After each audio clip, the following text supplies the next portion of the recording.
যার ভেতরে registration card আর ছবি আছে। ডেস্কের কাছে গিয়ে শব্দ করে ডাকল খামটা।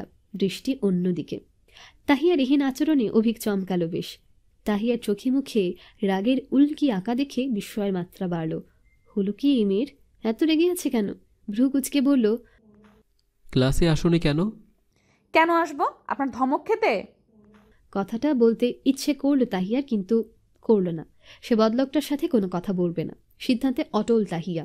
নীরবতায় গা মারিয়ে অন্যদিকে তাকিয়ে ফোঁসফোঁস করছে। উত্তর না পেয়ে অভিক আবার বলল, ক্লাস বাদ দিয়ে কোথায় গিয়েছিলে? তাহিয়া উত্তর দিল না। অভিক প্রশ্ন পাল্টালো, আমার ফোন তুলোনি কেন? তাহিয়া এবার উত্তর দিল না। অভিক আবার বলল, চেহারা এত রাগ কেন? হয়েছেটাকে? ক্লাস থেকে বের করে দিয়ে বলছে কি হয়েছে? সিদ্ধান্তে ফাটল ধরল তাহিয়ার। এই পর্যায়ে চুপ থাকতে না পেরে ঝাঁঝালো স্বরে বলল, আপনি ভীষণ খারাপ। আমি খারাপ মানুষের সাথে কথা বলি না। বিস্ময়ের সাথে অভিক প্রশ্ন করল, রাগটা আমার উপর? তা খারাপ হওয়ার মতো কি করেছি আমি? অভিকের না জানা ভান। তাহিয়া রাগ বাড়ালো। সে তেজি স্বরে বলল, জানতে হবে না আপনার। খামটা টেবিলের উপরই ছিল। রাগের পরিমাণ এতই বেশি ছিল যে অভিকের সাহায্য নেওয়ার নীতিবিরুদ্ধ হয়ে গেল। যার কাছে ওর অনুভূতির কোনো মূল্য নেই, তার কোনো সাহায্য তার লাগবে না। রাগের বশবর্তী হয়ে টেবিল থেকে খামটা টেনে বেরিয়ে গেল। অভিক হতবিহ্বল হয়ে বসে রইল। ঘটনার আকস্মিকতায় হতভম্ব বসে। তাহিয়ার এই আকস্টুম্বী রাগের কারণটা ধরতে পারছে না। গত দুদিন তো বাড়িতে ছিল, মেয়েটার সাথে কথা হয়নি।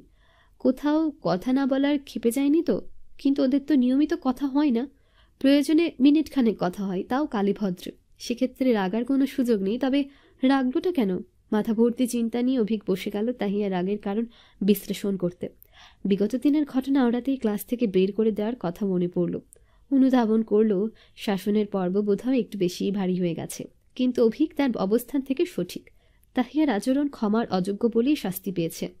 এটা রেগে যাওয়ার মতো কোনো ব্যাপার বলে মনে হলো না। পরক্ষণেই মনে হলো যার প্রসঙ্গ আসছে তার রাগের বাঁশ নাকের ডগায়। পান থেকে চুন খসলেই রাগ এসে হানা দেয়। এখন এই রাগ কবে পড়বে তা হচ্ছে মুখ্য কথা। আকস্মিক খামের কথা মনে এলো। মেয়েটা খামটা নিয়ে গেছে, এবার একা একা সব করবে নাকি?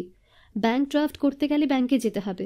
মিনিট 10 দূরত্ব। সেখানে গিয়ে আবার লাইনে দাঁড়াতে হবে। ছাত্রছাত্রীদের লম্বা লাইন হয়। কয়েক হাজার ছাত্রছাত্রী একই দিনে টাকা জমা দেয়।